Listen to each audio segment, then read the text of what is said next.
मामा सर्वांचे लाडके हिंदुहृदय सम्राट म्हणजे बाळासाहेब ठाकरे तसेच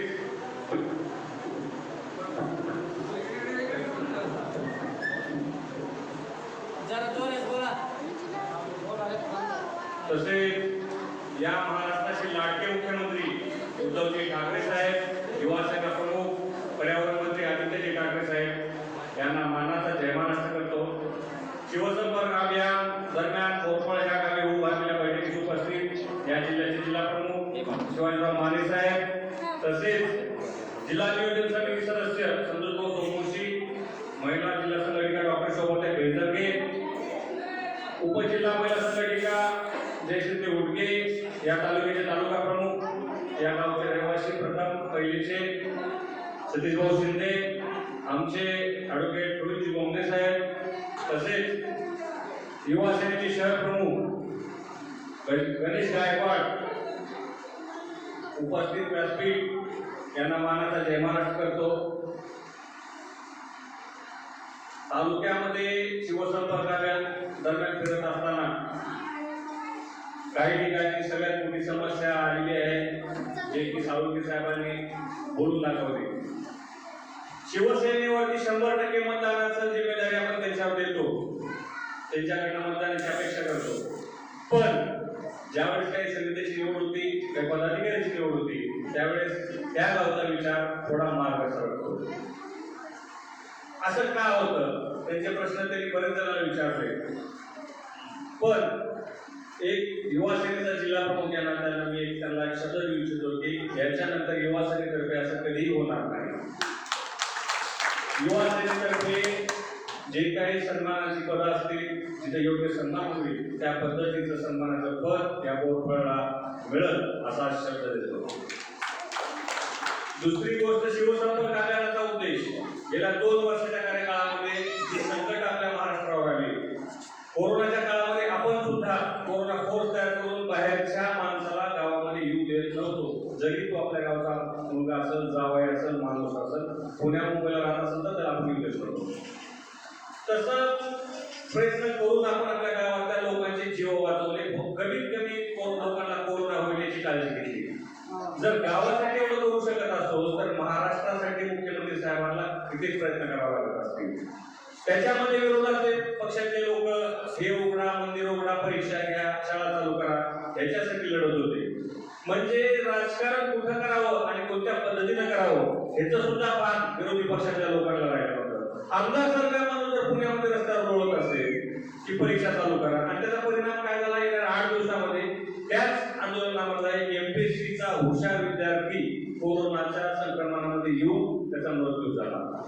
त्याला जबाबदार कोण? म्हणजे इतके सगळे विचार करून, एवढ्या सगळे यंत्रणाला हातात धरून मुख्यमंत्री साहेबांनी या अखंड महाराष्ट्रातील लोकांच्या जीवाची पर्वा केली. सर्वांना घरी बसून राहा, चांगला अन्न खा, या सर्व गोष्टीचे आदेश त्यांनी सर्वांना दिले होते.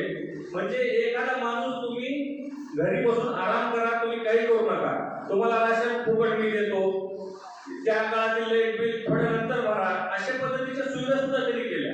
म्हणजे सगळं काही लाभलं असं पण नाही. त्यावेळेस शासकीय लोकांच्या पगारी अर्ध्या चालू ठेवल्या. त्याच्यानंतर ज्या काही गव्हर्नमेंटचा स्टाफ आहे त्या लोकांच्या पगारी अर्ध्या चालू ठेवल्या. जेव्हा की शासकीय ऑफिसेस बंद होते, शाळा कॉलेज बंद होते, तरी सुद्धा प्रशासनाचा एक भाग म्हणून, समाजाचा एक घटक म्हणून चलन चाललं पाहिजे, पैसा कुठून तरी आला पाहिजे, या पद्धतीने त्यांनी 50% का होईना त्यांनी त्यांचा पगार चालू ठेवला.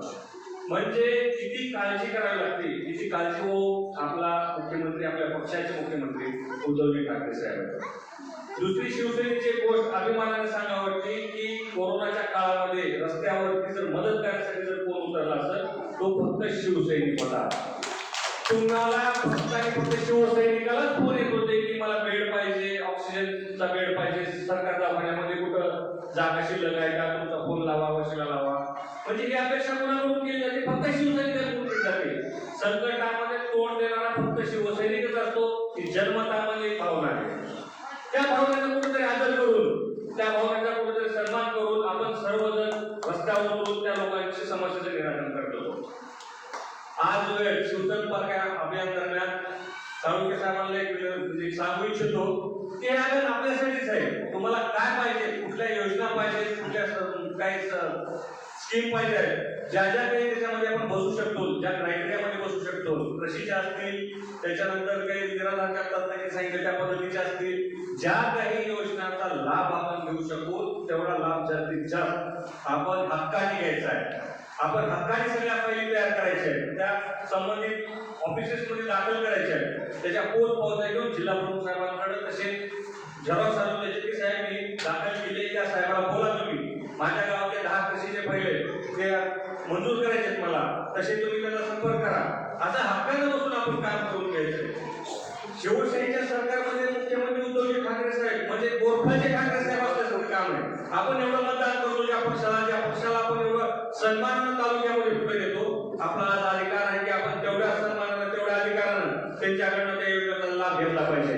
उद्या 5 वर्षानंतर साळुंखे साहेब तुम्ही माझं सरकारला मला काय मिळालं असं कुठे होता कामा नये. जास्तीत जास्त प्रशासकीय शासकीय योजनांची माहिती घ्या. बाबाजी आहेत त्यांचं चिकित्सक बुद्धी आणि काम करायचा जो उल्हास आहे त्यांनी जास्तीत जास्त योजनांची माहिती संकलन करून जसं त्यांनी आता निराधारची जिम्मेदारी घेतली तशी अजून एक जिम्मेदारी त्यांना देतो की जास्तीत जास्त ज्या काही योजना आहेत शासनाच्या कृषीच्या असतील, ज्या काही समाज कल्याणच्या असतील, ज्या काही योजना असतील, ज्या क्षेत्रामध्ये ज्या क्रायटेरियामध्ये आपल्या गोरफाचा व्यक्ती बसू शकतो असं त्यांना वाटलं तरी फॉर्म भरावे. त्याची संबंधित माहिती संबंधित आपल्या पदाधिकाऱ्यांकडे, तालुका प्रमुखांकडे, काही महिलांची असेल तर जयश्रीकडे द्यावी आणि आपण जास्तीत जास्त या आपल्या सरकारचा लाभ घ्यावा. हे शिवसंपर्क अभियान करत असताना लाभ तर घेतलेच पाहिजे, थोडा पक्षाचा स्वार्थ पण साधला पाहिजे. त्या दरम्यान आपण शिवसेनेच्या शाखा काढून घर तिथे शिवसैनिक तयार करून आता राहिले तर 30%, 80-90% तर आपलं गाव शिवसेनेच्या 10-20% जी काही शिल्लक राहिलेली त्या लोकांची कामं करून शाखा काढून घर तिथे शिवसैनिक उभा करून आपण आपलं पोरपट अशाच पद्धतीनं अखंड शिवसेना पक्षासाठी पाठीशी राहून एवढीच विनंती करतो आणि माझे 2 शब्द संपतो. जय हिंद, जय महाराष्ट्र. यानंतर लातूर जिल्ह्याच्या महिला संघटक डॉक्टर शोभाताई बेदरे यांनी आपले विचार मांडले.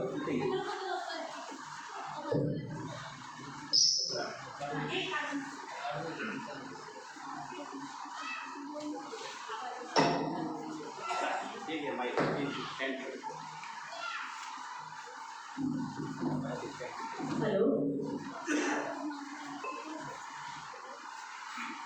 शांताकारां भुजगशयनं पद्मनाभं सुरेशं विश्वाधारं गगनसदृशं मेघवर्णं शुभांगं लक्ष्मीकान्तं गगनसदृशं. मला आज इथं विठ्ठल रुक्मिणी मंदिरामध्ये आल्यानंतर असं वाटलं की सगळी आषाढी एकादशी तर आपण साजरी करत नाही ना. हे प्रभो अनुग्रहदाता ज्ञान हमको दीजिए, शीघ्र सारे दुर्गुणों को दूर हमसे कीजिए, लीजिए अपनी शरण में हम सदाचारी बने, धर्म रक्षक ब्रह्मचारी वीर मृत्युदारी बने.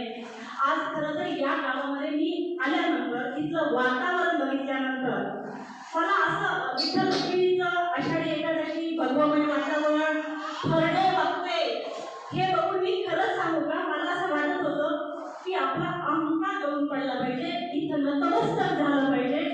कारण की प्रत्येक खूप गावामध्ये जात असताना युवा पिढी असते पण एवढे पटकेवाले टोपीवाले लोक येत नाहीत आमच्या कार्यक्रमाला. पण या गावाने आपण खूप मतदान दिलं.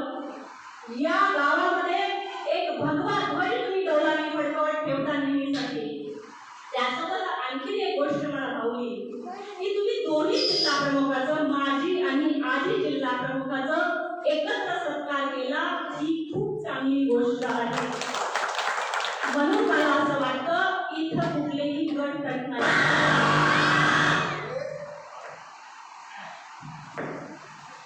गटतट नाही, इथं खरं तर धनुष्यबाण आणि धनुष्यबाणाचं आहे हे बघून अतिशय आनंद झालेला आहे. खरं तर या कार्यक्रमासाठी नूतन जिल्हा प्रमुख, एक सरहद्दीवरती सुद्धा लढणारे सैनिक, निष्ठावंत शिवसैनिक, लातूर जिल्ह्याचे नूतन जिल्हा प्रमुख माझे ज्येष्ठ बंधू शिवाजीरावजी माने साहेब, माझे लहान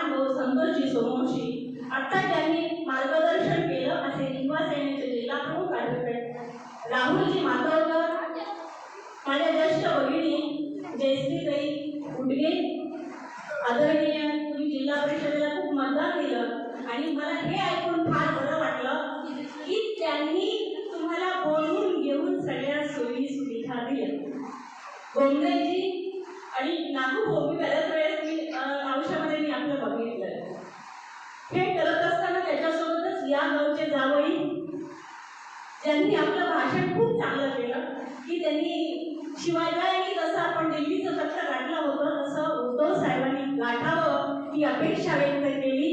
इथं खूप काही बोलण्यासारखं आहे असं मला वाटत नाही, कारण जवळपास सगळ्या मुद्द्याला सगळ्यांनी हात घातलेला आहे. किशोरजी जाधव, श्रीधरजी सोळुंके आणि इथं बसलेल्या माझ्या मातांनो, पित्यांनो आणि बंधू भगिनींनो, मी खूप काही सांगावं एवढी मी मोठी नक्कीच नाही, कारण मी डॉक्टर झाली, तुमच्या मुली पोरगी म्हणून मला खूप काही कळतंय अशा आविर्भावात राहणं सुद्धा तो माझा अहंकार होईल. पण माझा आज खऱ्या अर्थाने समारोपाचा कार्यक्रम आहे आणि या समारोपाच्या कार्यक्रमात माझ्या माता भगिनी इथे आलेल्या आहेत, कारण त्या माझ्या एवढ्या शिकलेल्या नसतील कदाचित, परंतु त्या ज्ञानामध्ये कुठं कमी आहे असं मला वाटत नाही. कारण 4 शब्द शिकलो म्हणजे आम्ही संस्कारितच होतो असं सुद्धा नाही. कारण पूर्वीच्या काळामध्ये बहिणाबाई चौधरी खूप शिकलेल्या नव्हत्या, पण त्यांनी तेव्हा काही वाक्य लिहून ठेवले. दानाला आडला त्याले हात म्हणू नये, माणूस केले नडला त्याले आप्त म्हणू नये, बिन कपाशी न फुले त्याले गोड म्हणू नये, हरिनामावी न बोले त्याले तोंड म्हणू नये, पाण्यामध्ये बुडवी त्याले नाव म्हणू नये, आदर्शाले तुडवी त्याले गाव म्हणू नये. म्हणजे एका मतितार्थ जर बघितला तर त्यांनी एवढं काही या 4-5 वाक्यात सांगून ठेवलंय की आज आम्ही ती सांगू, म्हणजे आम्ही खूप काही सांगू शकत नाही. पण मी म्हणेन शिवसेना हा एक पक्ष आहे. शिवसेनेला बऱ्या लोकांनी मला कधी कधी प्रश्न पडतो नुसता पक्ष आहे का शिवसेना? शिवसेना हा एक विचार आहे, शिवसेना हा एक आचार आहे, शिवसेना ही एक संस्कृती आहे, म्हणून ती टिकू नये. कारण आपण गळ्यामध्ये जे भगवं घालतो ते कशासाठी घालतो? दिसायला चांगलं दिसतं म्हणून घालतो? नक्कीच नाही. गळ्यामध्ये हा जो भगवा घालतो ते वीरतेचं, शूरतेचं आणि त्यागाचं प्रतीक असलेला हा भगवा घालतो. बऱ्याच वर्ष पक्ष असेल नसेल मला माहिती नाही, आपण पण राहू, कोणी अमरपट्टा नाही घालून आलेला उद्धवजी म्हणताय, परंतु भागवत धर्माचं अधिष्ठान असलेला हा भगवा ध्वज जोपर्यंत पृथ्वी तलावर चंद्र सूर्य तारे तोपर्यंत डौलनी फडकतच राहणार आहे ही वस्तुस्थिती आहे. त्याच्यामुळे हे भगवा आम्ही गळ्यात घालत असताना युवा सैनिकाला सांगेल की आमच्यावरती खूप मोठी जबाबदारी आहे. युवा सैनिक कसं असलं पाहिजे हे सांगायची इथं गरज नाही, पण युवा सैनिकाला सांगावं असं वाटतं तुमच्या चेहऱ्यावरती तेज असलं पाहिजे, देहामध्ये शक्ती असली पाहिजे, त्याच्यासोबतच बुद्धीमध्ये विवेक असला पाहिजे, मनामध्ये प्रचंड उत्साह असला पाहिजे, मनगटामध्ये बळ असलं पाहिजे, तुम्ही सिंहासारखे निर्भय असला पाहिजे, त्याच्यासोबतच तुम्ही मनाने संवेदनशील असला पाहिजे, त्याच्यासोबतच आई वडिलांवरती तुमची प्रचंड श्रद्धा असली पाहिजे, भक्ती असली पाहिजे, तरच आपल्या अंगामध्ये एक आध्यात्मिक शक्ती येते. नाही तर आपण अध्यात्माशिवाय सात्विकतेशिवाय काहीतरी गाठू शकतो असं मला वाटत नाही.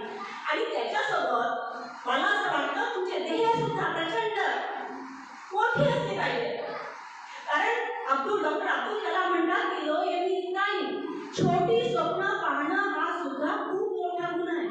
त्यामुळे तुम्ही एवढी मेहनत करता बरोबर की काही 1750 मोठी 2200 पैकी देता, म्हणजे त्याच्यामध्ये किती पोटेन्शियल आहे, किती प्रचंड मोठी शक्ती आहे, तर की गावासाठी वापरावी आणि गावातला एखादा व्यक्ती जिल्हा परिषद सदस्य झाला जेणेकरून तुम्हाला अशी काही मागायची गरज नाही. त्यासोबत आता सगळेजण मामा मामा म्हणत होते, बऱ्याच गावामध्ये मला हे कळलं नाही की संतोषला पण मामा मामा म्हणतात, परंतु हे म्हणत असताना मामा काऊच मामा निघू नये ना, मामा असा श्रीकृष्णासारखा, त्यामुळं मला खूप वाईट वाटलं. आणि आणखी ती वेळ गेलेली नाही. काही पदं भले डिक्लेअर झाले, पुरुषोत्तम बाजार समितीचे पदं डिक्लेअर झाले, संजय गांधी राहणार योजनेचे डिक्लेअर झाले, पण जिल्हा साहेब नक्कीच आपल्याला न्याय देतील. शब्द नाही, आश्वासन नाही, वचन देऊन मी इथून जाते जिल्हा प्रमुखाच्या परवानगीने. कारण मला हा उत्साह प्रचंड होतो. आपल्याला करायचं काय आहे? जनतेमध्ये खूप उत्साह आहे. प्रत्येक जण म्हणतात की व शिवसेनेचा मुख्यमंत्री प्रचंड विनम्र आहे, संवेदनशील आहे, जे शोषित आहे, जे वंचित आहे, जे पीडित आहे, त्या लोकांचं उत्थान करायचं काम करण्यासाठी आम्ही आपल्या गावामध्ये आलोय. आम्हाला कुणाच्या काय समस्या आहेत, त्या गावातल्या काय समस्या आहेत, गोरगरिबाच्या काय समस्या आहेत, त्यांच्यापर्यंत पोहोचतो का? अरे शिवसैनिकांनी कुठे दलाल द्यायची असते का? 5,000 रुपये दिले याचा मात्र मला विशेष दुःख झालं. कारण एक शिवसेना असं ताऱ्यासारखा असला पाहिजे, तेवढा कडक असला पाहिजे आणि भ्रष्टाचाराला आपण कुठं खतपाणी घातलं नाही पाहिजे, घेतलेही नाही पाहिजे, कोणाला दिलेही नाही पाहिजे. ही सुद्धा जिम्मेदारी शिवसैनिकाची आहे. आता सगळ्यांचं म्हणणं आहे मोठी किंवा सगळ्या लोकांचे डस्टांचे कामं करू, असं नाही होणार. कारण असं जर बोलून गेलो आम्ही सगळे डस्ट फॉर्म करायला चालू करतील, जे त्या क्रायटेरियामध्ये बसतील, खाली असतील आणि खरेच गरीब लोक असतील तिथे, तर आम्ही जैसी ते उडे संजय गांधी निराधार योजनेवरती त्या भाग पाडून तहसील झाला किंवा ह्याची घर बघ, याची परिस्थिती बघ आणि 21,000 त्यांचं उत्पन्न दे आणि याचं पण आम्हाला काम करून घ्यायचं. ही ताकद तिच्यामध्ये आहे. त्याच्यामुळे मला खूप काही सांगायचं नाही, परंतु मला एवढं सांगावंसं वाटतं की नरेंद्रभाई मोदींनी म्हटलं की आम्ही 18 वर्षाखालच्या मुलांना लस देणार नाही. उद्धव साहेब म्हणजे आम्ही देऊ. याच्यासाठी किती इन्व्हेस्टमेंट केली माहिती आहे तुम्हाला मुख्यमंत्र्यांनी? 5,000 कोटी रुपयांची इन्व्हेस्टमेंट मुख्यमंत्री मोदींनी केली आणि ते आपल्याला एवढे पैसे खर्च करून सगळ्यांना लसी देणार आहे. त्यासोबतच सर्वसामान्यांसाठी त्यांनी कर्जमुक्ती पण केली होती. ती कर्जमुक्ती करत असताना जे रेग्युलर पीक कर्ज घेतलेले लोक आहेत त्यांना 50,000 पण टाकणार होते, परंतु कोरोनाचं एवढं महाभयंकर संकट आलं की त्यांनी ते निर्णय घेतलेला आहे. हे कोरोनाचं संकट संपल्यानंतर, कारण ते महामारीचं संकट इतकं भयंकर होतं की आपण बऱ्याच लोकांनी, कोणी भाऊ, कोणी आई, कोणी वडील, कोणी आत्या, कोणी ना कुठला नातेवाईक कोणाचा तरी त्याच्या संकटामध्ये गेलेला आहे. आम्हाला सांगितलं असं काही झाले असेल तर त्यांच्या पगारी तात्काळ करायला आदेश दिलेले आहेत. त्याच्यासाठी कुठलाही क्रायटेरिया नाही, कार्पोरेशनची आठ नाही, 21,000 उत्पन्न नाही, काहीच नाही करावं लागणार आपल्याला. ते अनाथांनी सांगायचं लागून गेल्यामुळे मी सांगते. याच्यासोबत पक्षप्रमुखांनी असे पण निर्णय घेतलेले, आम्हाला गावागावात जाऊन सांगायचंय आणि तुमच्यामध्ये जागृती करून तुमच्या ज्या समस्या आम्ही समजून घेण्यासाठी आम्हाला पक्षप्रमुख उद्धव साहेब ठाकरे पाठवले. याच्यासोबतच एकीकडे आपण बघितलं शिवसेना भारतीय जनता पार्टीची की असं नाही 370 क्रमांकाचा निर्णय नरेंद्रभाई मोदींनी चांगला घेतला, आम्ही ते अप्रिशिएट केलं. परंतु आता ते खोटं बोलायला लागले. ते म्हणतात की 15 लाख तुमच्या खात्यात येतील, तुम्ही खाते काढा. लोकांनी 200 रुपये देऊन खाते काढले, पण कोणाच्याही अकाउंटमध्ये 15 लाख पडले. त्याच्यानंतर त्यांनी सांगितलं की दिवे लावा. आपण सगळ्यांनी दिवे लावले, मी पण लावले. कारण त्याचं असं होतं, मला वाटत होतं, मी डॉक्टर असून पण मला असं वाटलं याच्या मागं काहीतरी वर्ल्ड हेल्थ ऑर्गनायझेशन, जागतिक आरोग्य संघटनेने हे दिवे लावायला सांगितले असते. दुसरी गोष्ट अशी वाटली, पुढे शास्त्रज्ञांनी त्यांना सांगितलं असेल. ते आपल्या देशाचे प्रमुख आहेत नरेंद्रभाई मोदी, त्याच्यामुळं मी ते फॉलो केलं. आपण घरातला पुरुष करता पुरुष जेव्हा एखादी गोष्ट सांगतो तेव्हा आपण त्याचं अनुकरण करत असतो, त्या पद्धतीने आम्ही केलं. पण थाळ्या पण वाजवल्या, दिवे पण लावले, पण काही फरक पडला नाही. कोरोना गेला का? नाही गेला. त्याच्यामुळं उद्धव साहेबांनी काय केलं? शिवभोजन थाली आपल्याला दिली. जे गरीब आहेत, वंचित आहेत, कोरोनाच्या काळात त्यांना काही खायला मिळत नाही, अशा वेळी त्यांनी थाली भरून दिली, नुसतीच रिकामी वाजवायला सांगितली नाही. हा 2 नेतृत्वातला फरक आहे. देवेंद्र फडणवीस म्हणायचे मी पुन्हा येईन, मी पुन्हा येईन. उद्धवजी म्हणतात की कोणी आम्हाला करून आलेलं नाही, कोणी पुन्हा येईल याची काही शाश्वती नाही. तुम्ही आषाढी एकादशीची आपण सगळ्यांनी टीव्हीवरती पूजा बघितली असेल, कारण आपण प्रत्येक जण जाऊ नाही शकलो तिथं. मागची पूजा आणि आताची पूजा जर बघितली असेल तर तुम्हाला फरक जाणवेल. उद्धव साहेब ज्या वारकऱ्याला मान मिळाला त्याच्यासमोर ते नतमस्तक झालेले आहेत. आणि मागचे देवेंद्र फडणवीस आणि अमृताबाई म्हणाले त्यावेळेस